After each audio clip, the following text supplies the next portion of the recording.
ایک مسئلہ یہ ہے کہ اگر کوئی آدمی نماز جنازہ پڑھنے گیا،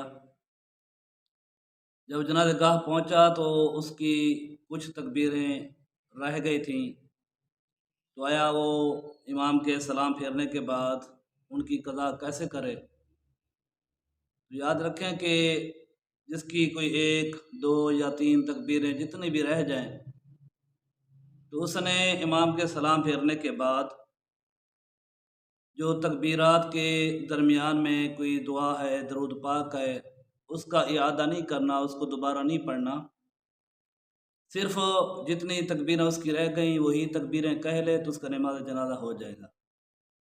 مثلا کسی کی ایک تکبیر رہ گئی، امام کے سلام پھیرنے کے بعد اسی ایک مرتبہ اللہ اکبر کہہ کر وہ سلام پھیر سکتا ہے۔ کس کی دو تکبیریں رہ گئیں تو امام کے سلام پھیرنے کے بعد وہ دو بار اللہ اکبر کہہ کر سلام پھیر دے، اس کی نماز جنازہ ہو جائے گی۔ اگر کوئی کسی کی تین تکبیریں رہ گئیں، تین مرتبہ وہ تکبیر اللہ اکبر اللہ اکبر اللہ اکبر کہہ لے، اس کی نماز جنازہ ہو جائے گی۔